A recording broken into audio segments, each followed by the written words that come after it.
So good evening, ladies and gentlemen. Namaste and a very warm welcome to all of you to the Blub World Web Talks 180th episode. In the last 179 episodes, we have interacted with nearly 3,000 plus school leaders on this very platform, where they've shared their ideas, opinions, innovations, and what all new are they doing in the education space. तो नमस्कार, आप सभी का स्वागत है bulb world web talks के 180वें episode में।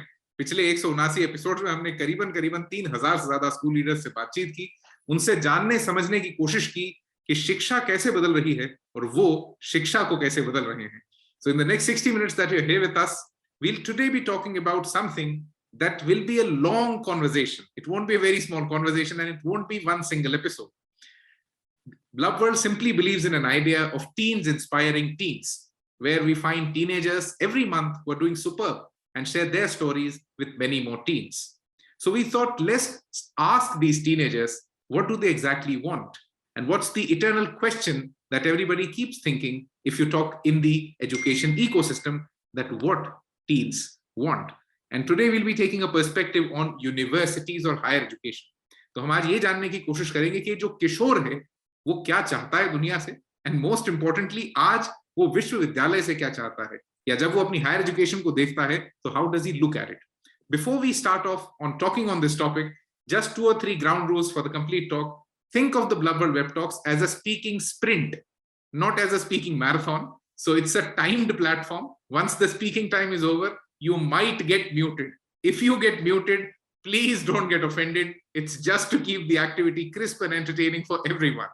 So put your best foot ahead. Secondly, before you're going to conclude, I'll put my hand up, give you a wave so that you know that the last 30 seconds are remaining.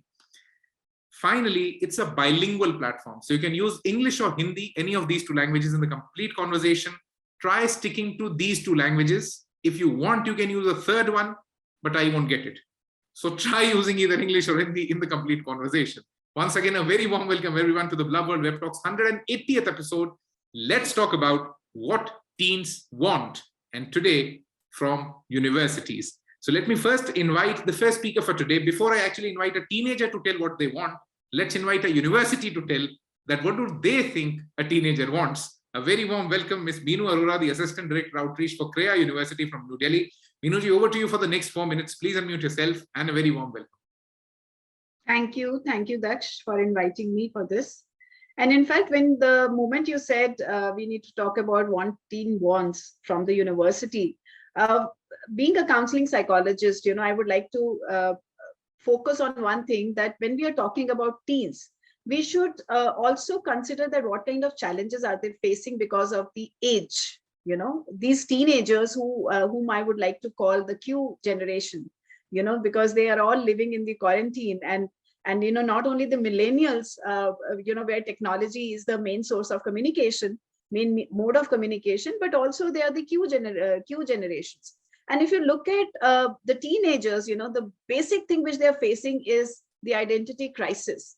So, at this particular time, before we understand what do they want, we have to understand what kind of challenges are they facing as far as identity crisis is concerned, as far as career decision making is concerned, academics, where the entire academics has been shifted to online, the relationships, because this is the time when they are forming relationships also, not only teenage relationships, but relationships with the world of work. So, who is going to help these teenagers, not only in terms of academics, but learning those life skills also, which will help them in facing these life challenges. So I think at this particular stage, they don't want to be just left to be taken care of themselves, which we misterm as freedom. They don't want such kind of freedom. They want a lot of hand holding and a kind of mentoring to take them through from the school situation to the higher ed to the world of work, because there is a lot of gap in between. So I think they want somebody to fill up that gap. So I finished before time. Thank you so much, Meenuji. I think you gave the talk the right kind of start that we would have expected from somebody coming from the university ecosystem.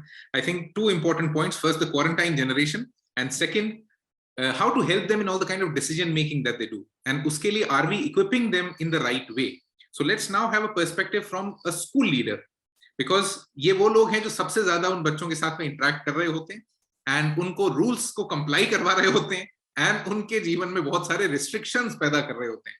And why I use the word restrictions is because we are talking about the teen perception, not the right perception, but the teen perception. So let's hear from a school leader that how do they think the teen opinion changes or evolutes with their age. A very warm welcome, Mr. Kris Bhatt, the principal of NPS International School from Singapore. Kris sir, over to you for the next 3 minutes. Please unmute yourself, and a very warm welcome. Okay, thank you for the opportunity. Thank you for bringing up such an interesting topic, especially in the Q generation or Q word, what Ms. Meenu has already said. I mean, we do run at the end of the school year, either IB or 12 CBSE, a session for the children, what to look for when they go towards the university in the next year or so, where we talk about the most important thing for these children is they are going from a very comfortable zone to an uncomfortable zone. There, the issues are generally the identity crisis, which Meenu has already rightly pointed out. It's also the diversity, what these children bring. Every individual, every child is different. They come from different culture, different family background. Their talents are different, their strengths are different, their styles are different, everything. So universities probably, I think these children want the universities to actually acknowledge this inclusivity. So it's the first and foremost thing.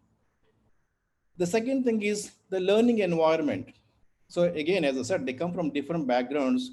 The learning style is different. Therefore, the children want the universities to actually provide something that they can easily adjust to, and they don't take more than, I would say, 2 or 3 months. Then the learning goes on. At the end of the course, they complete the learning and they come out successful. So that is very important, the learning environment. The belief, the universities must believe in the ability of these children. They may not perform well maybe in the first quarter, first semester, but there should be opportunities for these children from the university side so that they are not leaving them behind. So every child is on board with the university, whatever course they are in. The most important thing also, the fourth one, if I have to put it, giving them the opportunity to express themselves. So there should be platforms, there should be forums for these teenagers, because the lecturers of the universities or the leaders, they are there, they are not these millennials. So obviously these millennials, they are born into the digital world.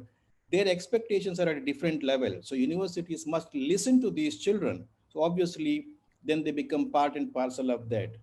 And the last point, if I may have to say here, universities must provide not just the academics, not just the course. They should also provide the opportunities for what is the next step for these children. Okay, they have completed the course in the university, where they can go to. So basically providing that next step for their journey in life. The life skills also need to be provided.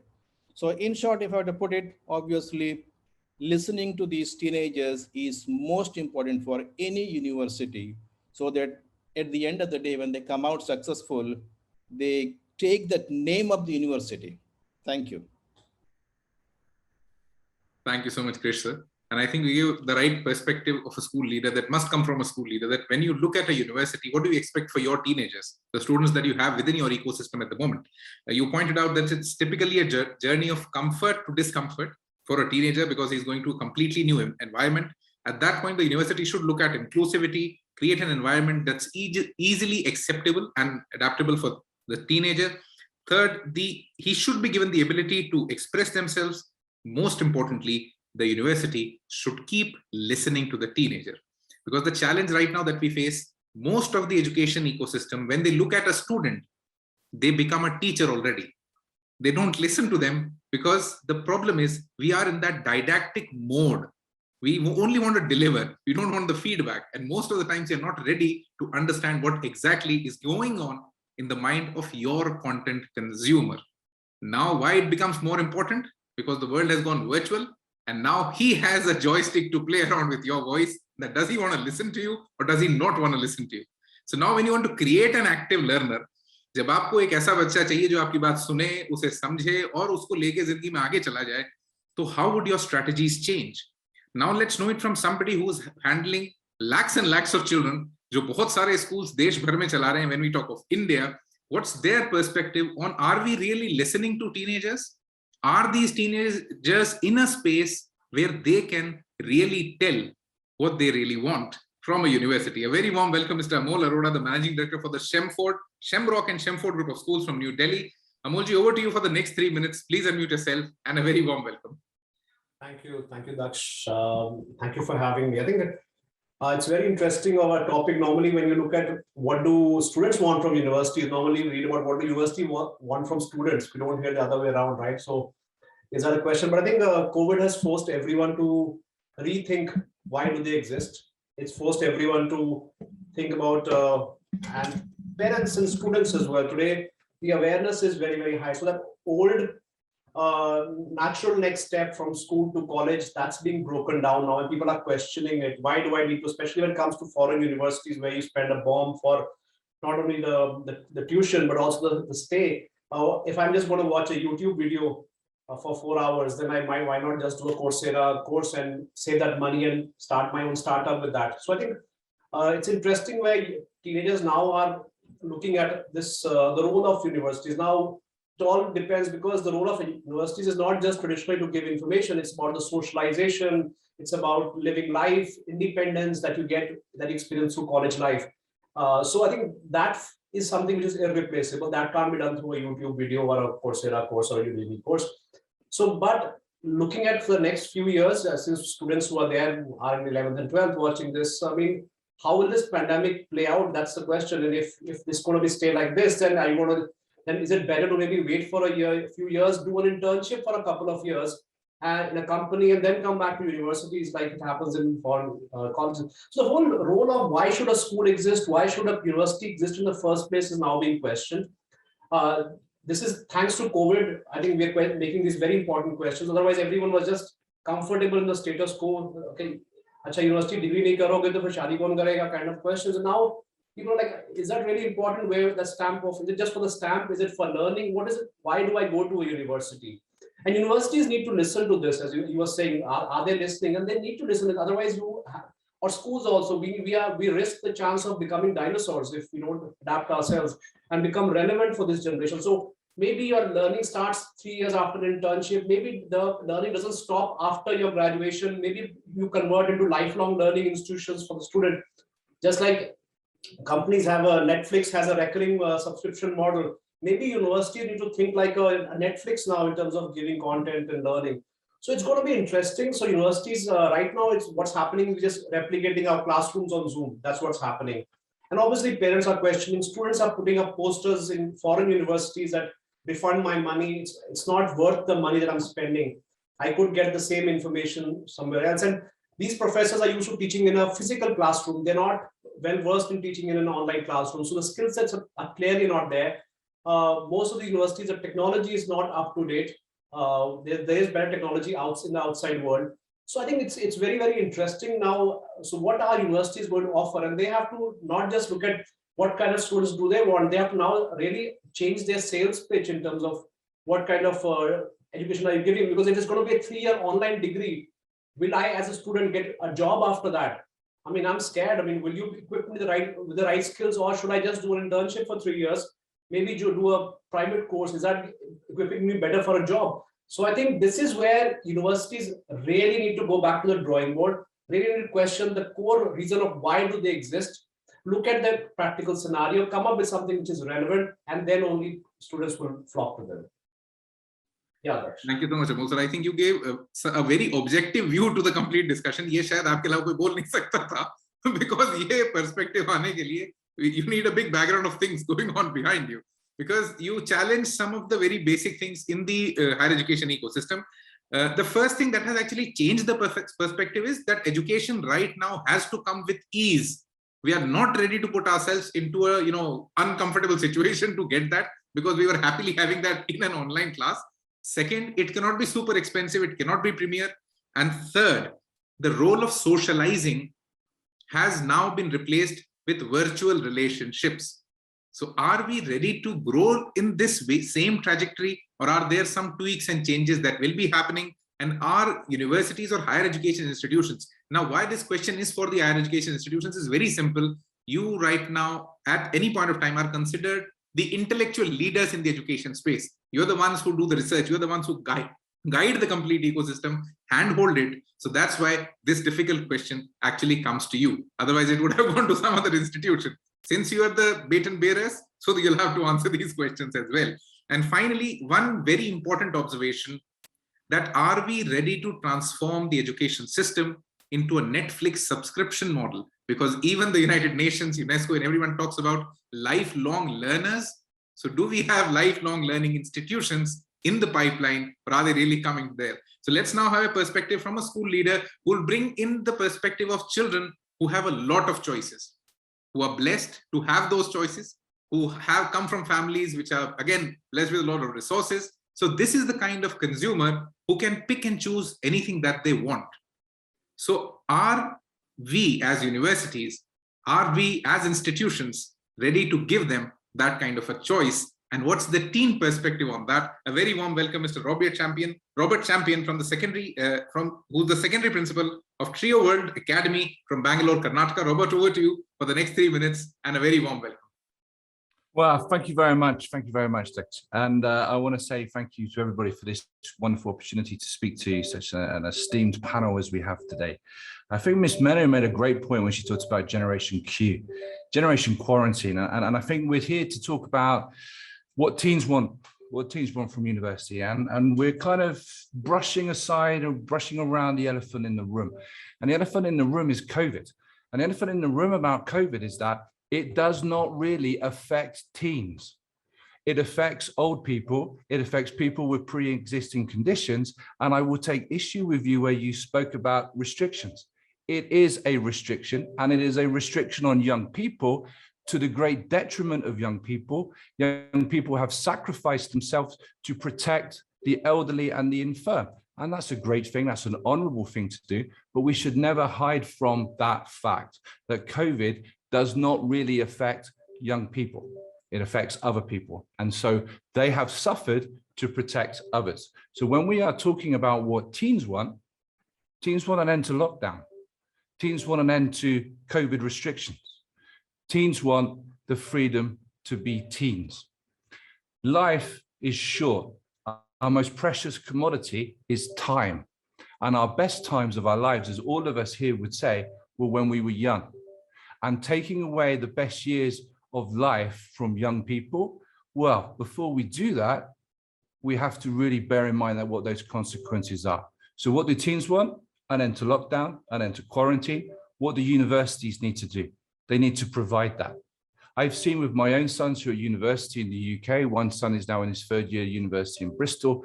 My second son is in the first year University of Bath. The difference in their experiences is vast. My eldest son spent 2 years lockdown, online lectures.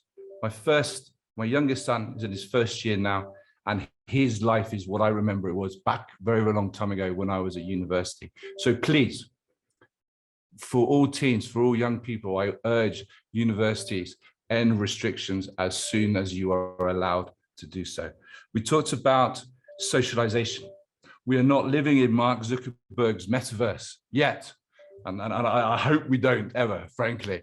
But socialization is so important. Socialization is what university is about. That is our memories. We've all been at university, all right? How many of us remember our lectures?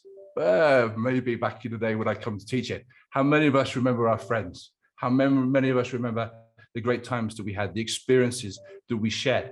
That is what university is really about. And so I really think when we talk about what teens want and what universities want is we need to go back to the future.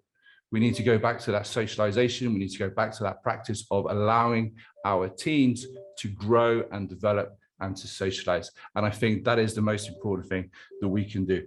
We need to overcome that. We need to overcome what we have. Our universities are not just academic. They're there to help socialize. And please, let's give our young people their youth. Thank you. Thank you so much, Robert. Let's give young people their youth. Let's create an ecosystem where we can give them freedom, take away all the restrictions, and we don't want to live in the metaverse.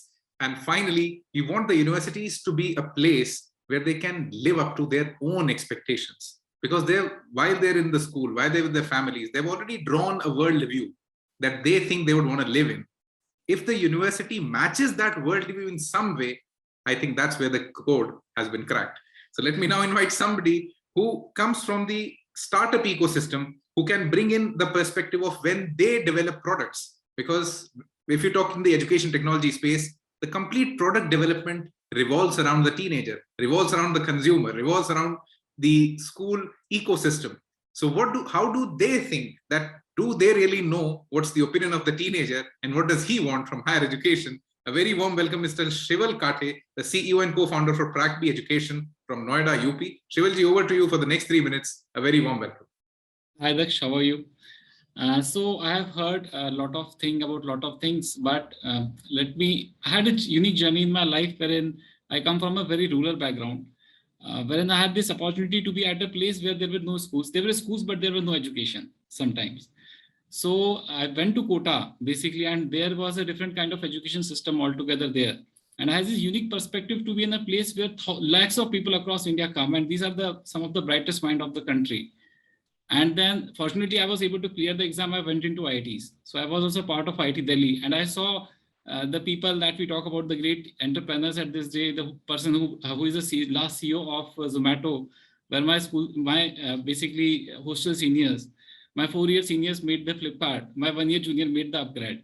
So I come from a background where people of a very modest backgrounds have created world-class startups, basically. So now, see, as I see as a teenager, when I go back to my teen years, and I ask this question that what I used to want at that point of time.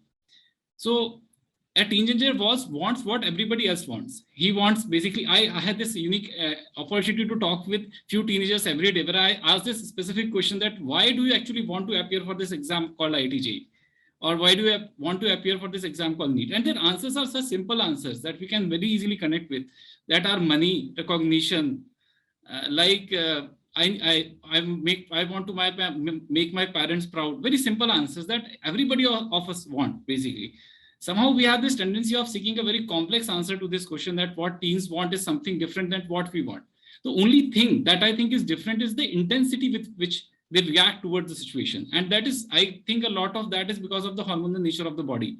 But fundamentally, what we all want is the same thing. We want money, we want recognition, we want respect from our peers, basic things that we all want. And you want people around us whom we can say are our own clan of friends, family, something of that sort. That the definition might change from time to time, but fundamentally we all want this. And that becomes the baseline of developing every kind of startup that we are seeing these days. Because these things do not change. We cannot make a startups on things that change.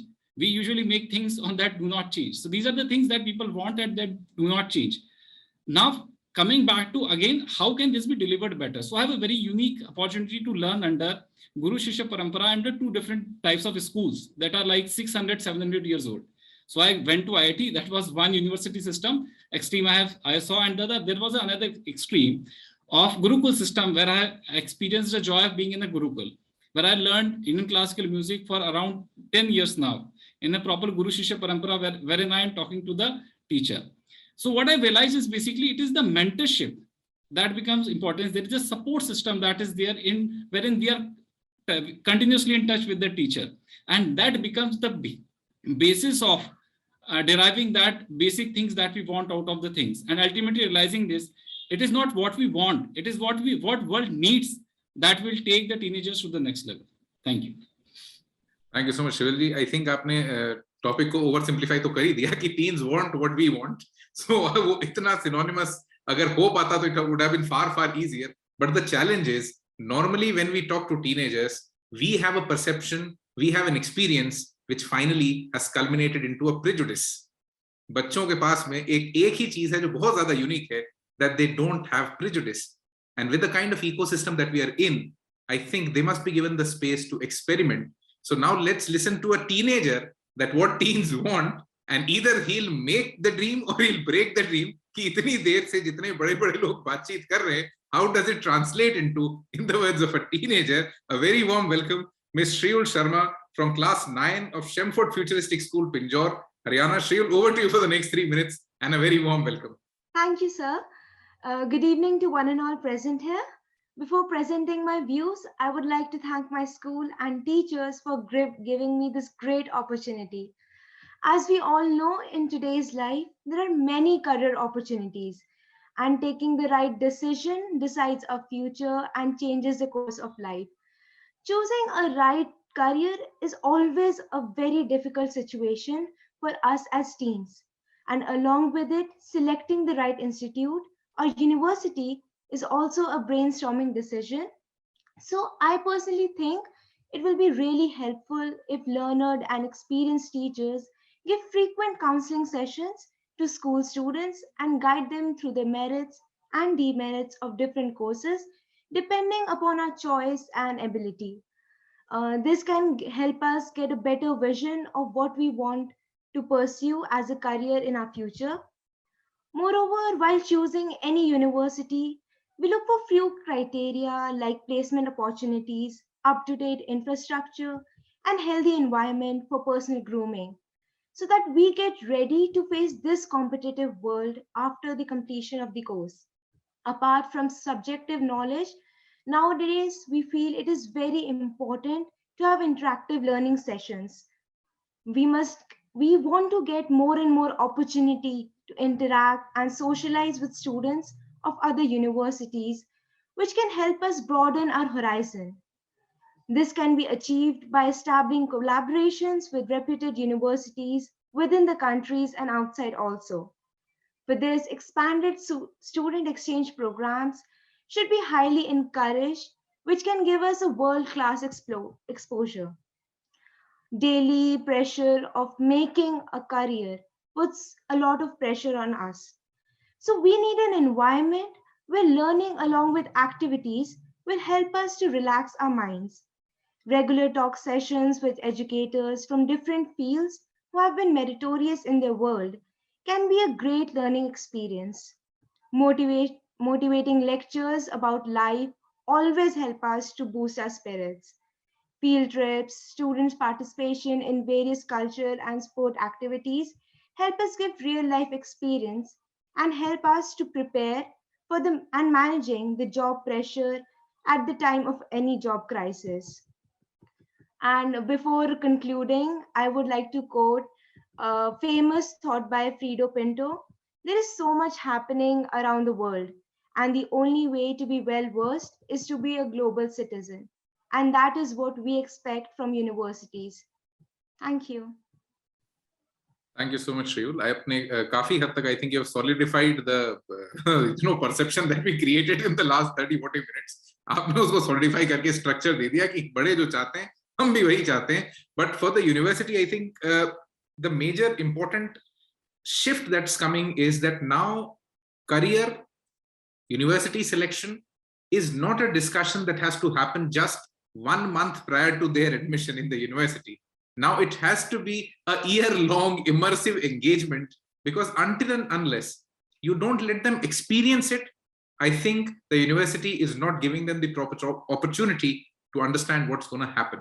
So now it's an open floor. If you missed out on anything, if you want to add something to the discussion, you can unmute yourself. But now I have a very specific question for Amol ji. Amol ji, you run a chain of schools. इतने सारे तरीके के बच्चे, इतने सारे geographies में, अलग-अलग value systems के बच्चे आप देख रहे हैं. When you talk to them about their careers, when you tell your counselors to talk to them about what are the options that they have, what is the kind of perception that you try to give the counselor? Because the problem with counseling right now is that the information, the kind of careers, that the kind of options, they are so much that no single individual can really build a repository. So what is the attitude that you want in your counselor? So I think as Shival said, what do children want is same. They want, and Robert also talked about that. We want to have children want to have fun. They want money, of course. They want a good career. They want to have name and fame, but they also want it a bit easy. This generation wants it a bit easy. They're looking for some shortcuts as well. So apparently, I've seen there is a lot of information overload in terms of the internet. It confuses them, and right from university in UK, and then suddenly they say, okay, Finland with a free mein padhai ho raha hai, so when I go to Finland, it's free of cost. So they're very confused in that sense. At the same time, I see students trying to take careers based on their peers. My senior went to that college, my uncle is in the army, and that knowledge of who you are, who am I, and what am I, will I be happy with doing, is still sinking in. I think in our society, I think the biggest, if I see that shift, is going towards being happier from the traditional, as Shival said. Even I had been through the same thing where you got good marks, you take science. I wanted to take geography, but everybody was horrified. How can you take geography? Arts ko kaise loge? What will people say? And then, of course, because I didn't want to become a doctor, I became an engineer at Delhi University. Just because, so we were in that generation where money was kind of the prime driver. Now this generation, I tell everybody, I mean, if you don't succeed, 20,000 ka job to aapko mil hi jayega na call center mein. The worst case scenario. So if you guys don't take risks, now this generation needs to start taking risks. And Indians have been always hardworking because that's why they do very well as doctors. Most of them are not passionate about medicine. Because the money or the stability, the career, the respect, that's why they go for an IIT. I mean, in my batch of mechanical engineering, I think 5% of my batchmates are actually doing mechanical engineering. Everybody's into IT and finance. Nobody was passionate about machines, just because their rank was in machines. So this is where I think this generation needs to learn. I think change, is it happening? It is happening. I can see it now. Parents are open to experimentation. The biggest shift that happened was the movie Three Idiots. If I look at the graph of change, where I suddenly noticed a spike where people could see that, yes, if you become an engineer, but at least khush to rahunga main. And I think that's where that change is coming. So it's about telling my counselors, you have to try and understand that child, make him realize that will you be happy just because you're earning money? Yes, of course you'll earn money, but being an average engineer and become an extraordinary photographer it's a better life. You actually have more money. It might be a slow start. You won't get the first job as high as an ITN would get, but look at this option as a career. And I think a lot of it is pressure is from the society as well for that. How will that? And so they have to counsel not only the child, but the parents. And today with grandparents also in joint families holding the money, dominating. So yeah, you have to have sessions with grandparents, the whole family sometimes. And sometimes you wish you could call the neighbors also for the counseling session, because that pressure is from all sides. So I think students are under a lot of pressure as to what they should do. And I think, but thankfully our society is changing. We are all these unicorns and all are showing that, although the problem is, again, out of 64 unicorns, 41 are ITNs, as Shival was talking about. That's a bad precedent. It's not just because of what they learned in IIT, they became engineers. It's a natural selection that you had people who were disciplined, hardworking. They got into IIT because of that trait. And because of that trait, they became successful. So I tell people, it's not because what they learned in their mechanical engineering at IIT or petroleum engineering at IIT, they set up Flipkart. No, it was not because of that. The skill was discipline. And you have to develop that. And that's, unfortunately, children are used to instant gratification. This generation has a problem. They don't have concentration and they're used to instant gratification, which is something which is going to be a problem. But at least we are talking. And the good thing that Daksh are doing this is let the conversation start not just in 1 year, let it start 3-4 years in advance, class 12. And that's what I think we are doing right now. Absolutely. The conversation should start a little earlier. And that's why let's have a perspective from somebody who handles, children pre-teens. कि जब वो teenager भी नहीं हुए होते हैं, उनके पहले से किस तरीके के prejudices वो लेके आते हैं क्लासरूम में. Because when we talk, look at a society like India, there's absolutely a lot of pressure coming from the neighbor to the grandmother to anybody and everybody who comes into that home and has a cup of tea. Because everyone who comes in brings in an opinion. And that opinion really rides to that classroom. So very warm welcome, Ms. Parvati Gubbi, the principal of Little Hearts Elementary School from Bengaluru, Karnataka. Parvati ji, over to you. Let's listen to you कि आपके school में वो pre-teen era में बच्चा कितना prejudice class में लेके आता है. Hello everybody. Good evening to all. It's a wonderful session. I had no idea that so much thought is being put into this kinds of things. I'm very happy about that. Yes, I have a lot of things to say because I handle children who are up to the age of say 12 and 13, and what I observe in them is they keep shifting. They are not focused on one vocation or one line of thought. I don't know whether you saw that Kaun Banega Karodpati recently, where a child, he says that he keeps changing, and he very beautifully put it across. Each time they see a new hero or a new person in focus, they want to become like that. So theirs is a shifting thought. That is the time when we as teachers, mentors, parents, we have to take it in hands to observe them and see their capacities, and then give them such environment or field of work or exposure where they will be able to understand what is going to be there for them to further themselves in that, and their capacities and qualities also, because some people are good talkers, some people are good, very skilled at their handwork, and some are good at writing. So we have to see those things and provide proper exposure to them, and probably give them a pathway where they can go further and they be able to consolidate what they want to be in future, probably. And it need not be one field as such. It could be a number of fields where they are interested. I think we have to provide them that kind of a freedom and that kind of opportunity. And that is happening now, thankfully. We are doing a lot of field trips. This COVID has, of course, put a break on all those things. My own children from nursery class itself, I send them for different, exposure. I send them to post office. I used to send them rather to hospitals, to banks. I mean, as per their age groups and their understanding, we used to send them, and they used to come back with so much of excitement, and I could hear them say a lot of things. So I think that background we need to provide, and as I told you, the children are interested in a lot of things, and their mind will be shifting from one to another. But we have to give them a base or a foundation from where they can, take their they can take off. That kind of platform we have to provide for them. That is our responsibility, because they are small children. They are still in their formative stage. And that's. Thank you so much, Parvati ma'am. I think this is where I would want the perspective of the university people once again. When the child is in the exploration stage, when he's actually in the pre-teen age, that's the point when we try to discipline them. We tell them, okay, don't see a lot of stuff. You don't have a concentrated mind. You don't understand. You're too fidgety. And when they come into that teenage, when they start building a prejudice, that's when you want to explore, look at career options, look at what's going around. Are we actually building a paradox ourselves? Are we building a dilemma for them? And are we doing that intentionally? And can a university really take up some part of the responsibility where you can actually start the conversation a little early? Meenuji, your opinion on this, and what do you think? That is this something relevant that a university can do in the coming times? You read my mind, Daksh. I was about to say this, because we are the ones, as parents, as educators, sometimes I feel that we are the culprits. And I worked in the school sector also.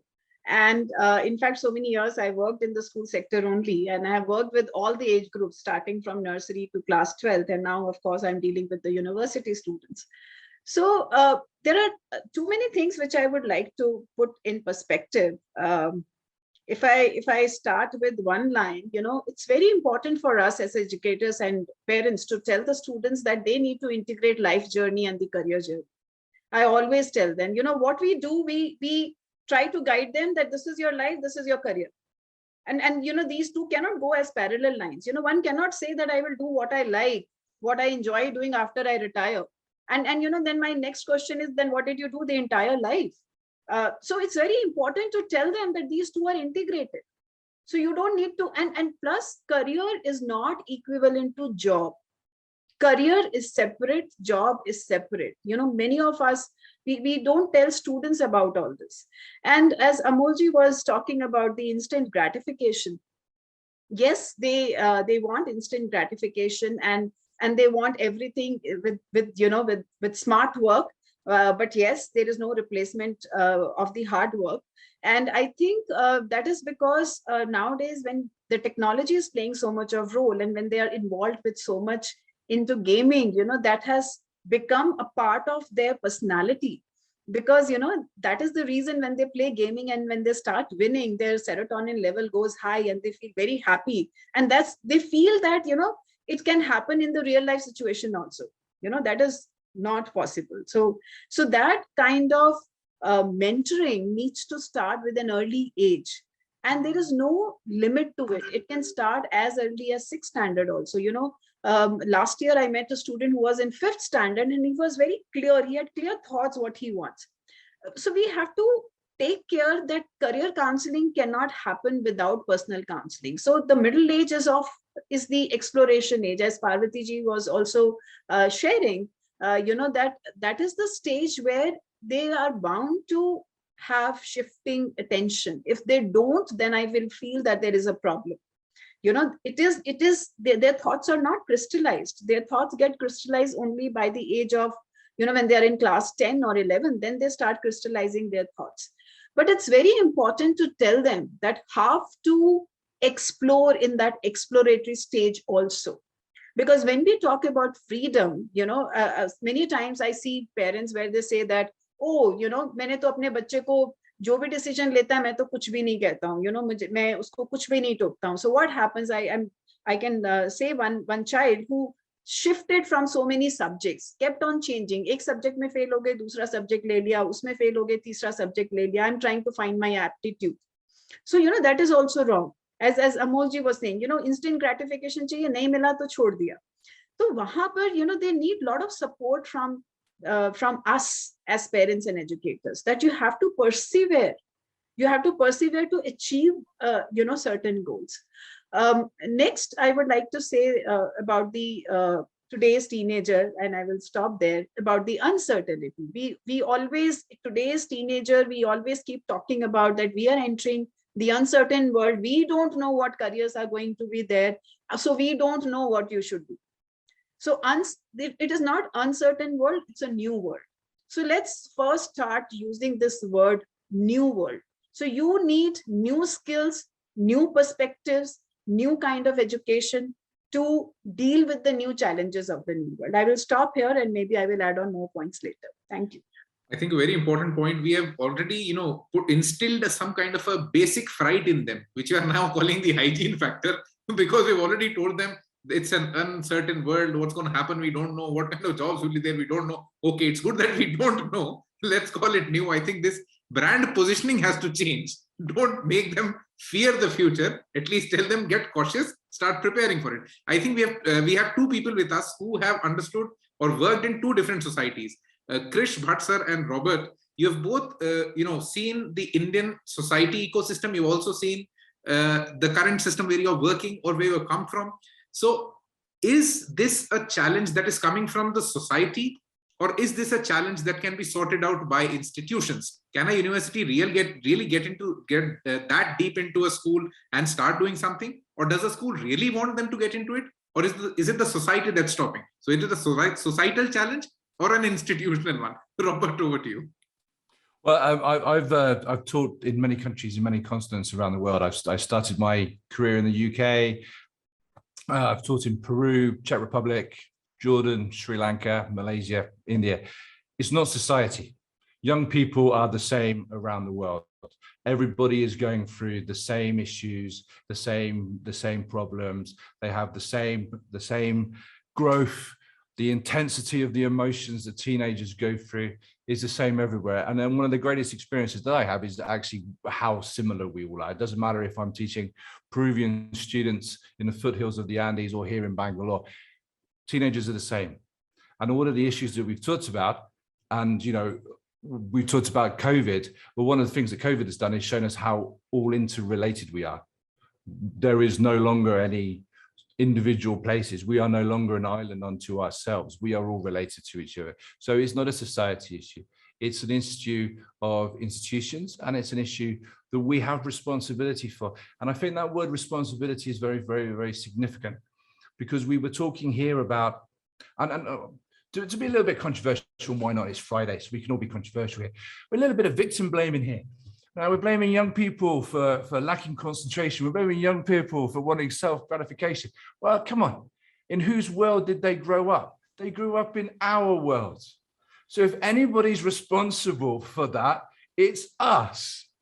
So we should not shift the blame onto them. But what we can do is we can alleviate those factors. And I think that's the point where you made about institutions coming in. And I think Ms. Parvati explained it beautifully about how, as we as institutions build those foundations, that platform to support our students having that freedom, But also what I think is missing there is that responsibility, because you cannot have freedom without responsibility. The two things go together. So yes, you have the freedom, the options, and you should be guided through that to make your own path, whether that's auntie coming over for tea telling you you should do this, because at the end of the day, it's your life and you make that decision. But that also means that you're held accountable for that too. And so it's where we as institutions come in, and as others have correctly said, we left at the end to universities. It's for schools to start off with, from elementary, primary to secondary, to inculcate those values of responsibility, of discipline, of actually delayed gratification is better gratification than instant gratification. And it's our responsibility. So that's where I would go. I would say the key thing is responsibility, both for ourselves and for our students. I think, okay, you made something very important, that it's finally our responsibility. They grew up in our own world, and we always find a way to put the blame on them, that as a teenager, you're not stable enough. You have a lot of hormone changes happening. You're not, concentrating on stuff. So let's shift the focus from there. So Kris sir, I would want your opinion here. You, come from the Indian ecosystem. You have, worked in a completely different ecosystem. What do you feel? Because whenever Indians talk about society, they always feel that we are in a society that's quite locked, and the society is creating the real challenge. Robert said that he has worked with, many different ecosystems and cultures, and he feels that teens are the same, and even their challenges are the same.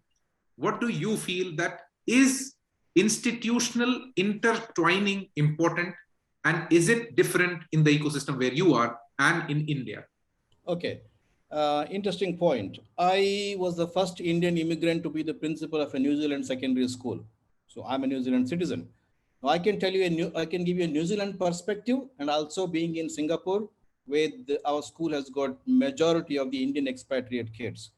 So back in New Zealand, if a child, when he is in year 12 or year 13, they are up to year 13, it is a choice of the child to select the course, select the university, go to the university and pursue the career and move on. The parents, they won't actually interfere in their decision making. Whereas, even I had a meeting with the parent this afternoon where the child wants to study in University A, but the parents want the child to study in University B. Now I have to actually sort out between the mother and as well as the daughter, which university is good for the child. So I had to I told the parent, I told the mother, please let her choose which university she wants, because it's her education, her life. So now, most importantly, what is the key factor in here? If the parents take a step back and allow the child to make the decision, and if they see that the decision may not be right given various situations and factors that she or he is considered, then they can give their feedback and advice. But I do not want the parent to force their ideas on the child.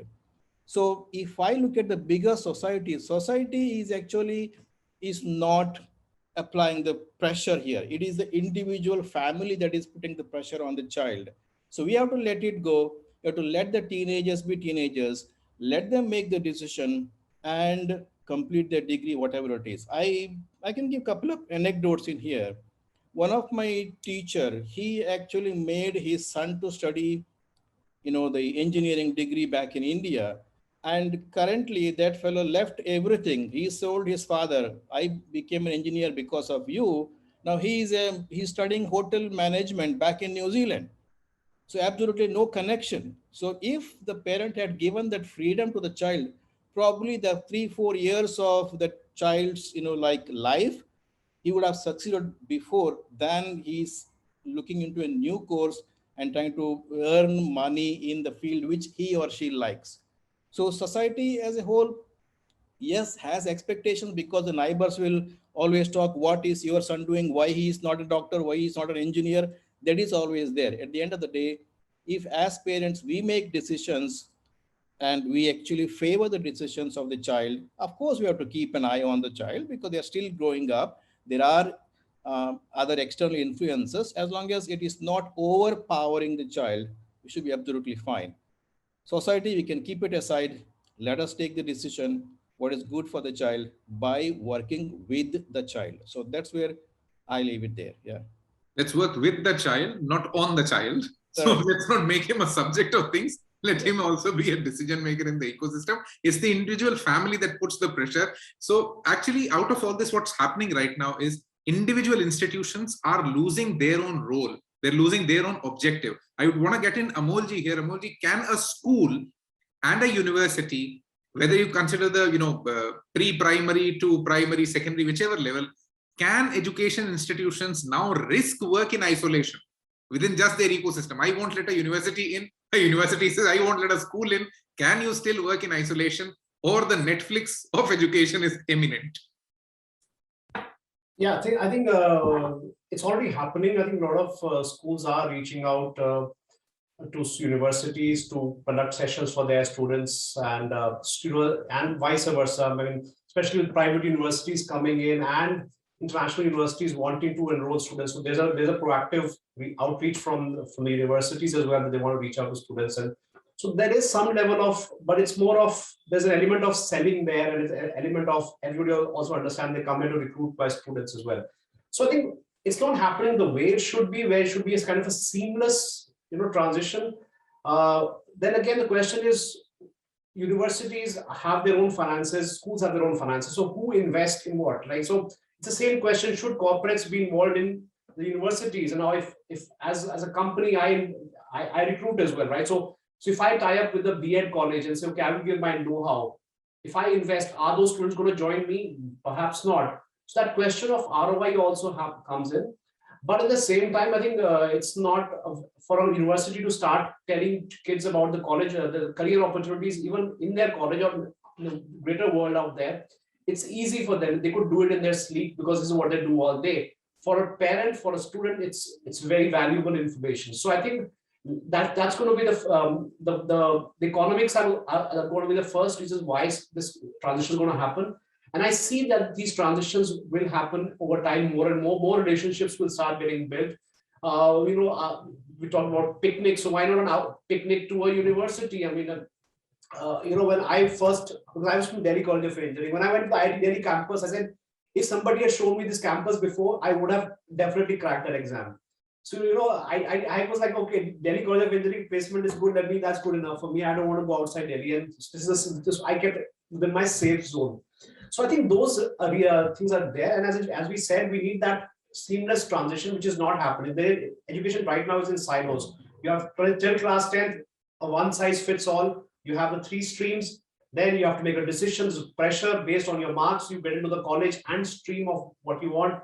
And then you're supposed to just follow that. What will people say? Oh, you got into this, go for the highest paid job, even if it makes you miserable. So I think that will change when there's more collaboration, starting from not just college and school, but from industry right to school level. And those. So I think we see it a lot in the US universities, where local colleges and companies, they collaborate. It helps them identify good students for recruitment as well. They give best practices. The syllabus gets updated. Similarly, that knowledge has to come to us. But what stops schools really from incorporating university knowledge is our standardized exams. Right now, the class 12th exam is the final thing. So it's almost like till class 8, you do what you want, and 9, 10, you serious ho jao. So hum kya mazak kar rahe the 8 tak kya? What was all that foundation building years? It's not fun.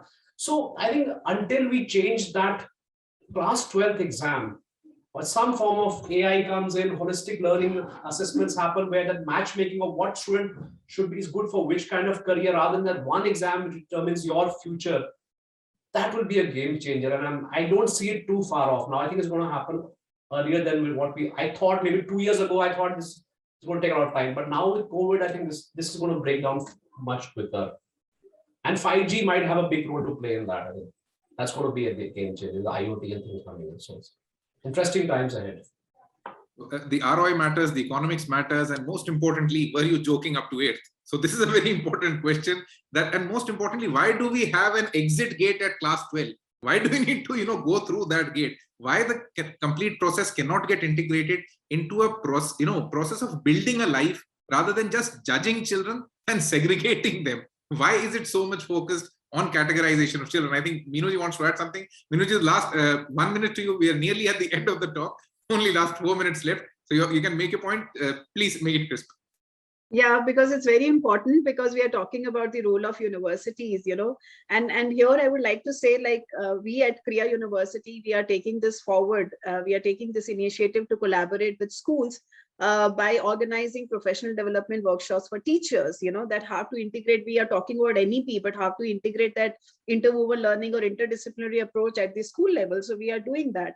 And we are also curating different skill workshops for students, not only for class 12, like day after tomorrow only I have a complete workshop on career planning with 9th, 10th, 11th, where we are not going to talk about the university, but we want to give that kind of support to schools.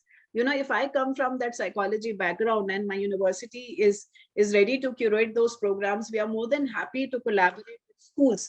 Our Krea University students are going to mentor the school students. We have closed certain partnerships with schools where they will mentor the school students on various criteria, in the sense that we have many clubs in universities, and in schools also they also have many clubs, for example MUN.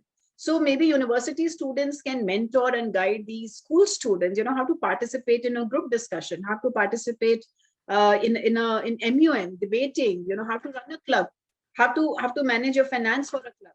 So I think those kind of collaborations, and also we try to have a platform, like we are having career dialogues on 19th, where we are inviting industry leaders, who are going to present it in front of the school students, that what industry is looking for. So I think these kind of collaborations every university should do. Thank you. Thank you so much, Meenu. And I think a very important concern, I think Amolji has raised, that when they want to collaborate, when they want to make it seamless, the sales pitch comes in place of the skills pitch. So I think that's something that has to be worked on, that how does the sales pitch go off from that session, or how can we build that trust up? Because if you want to bring the value chain together, there has to be a lot of trust that has to come in. So are we as education stakeholders really working on building trust? When we worked with teenagers, we only thought of one thing, that if you talk to a teenager, he's not interested in talking to you. The problem is your content is old. Your engagement is old. You don't have something new for him. And that's why we thought that humans globally want to listen to stories. Psychology already has a term for it called the story bias. We are super happy to listen to a story and we think that, yes, this is going to work in life. And that's what the approach that we took, that let's find stories of teenagers, which are new, which are from around them, and which are from people or their peers. Keyword teens, inspiring teens. So before this call comes to an end, and a story of a teenager for all of you. This story comes all the way from the US. This girl always saw her mother follow her passion of making candy. She also started learning that how to make candy. And right now, that little girl, who's still a teenager, has a brand of candy that's available across one of the world's biggest retail chains. That's Walmart. And we call her the candypreneur. And that's Elena Moss. So we thought, let's bring in so many more stories of teens that we can share with other teens, because then you get relevant. Otherwise, you lose relevance or context in your discussions.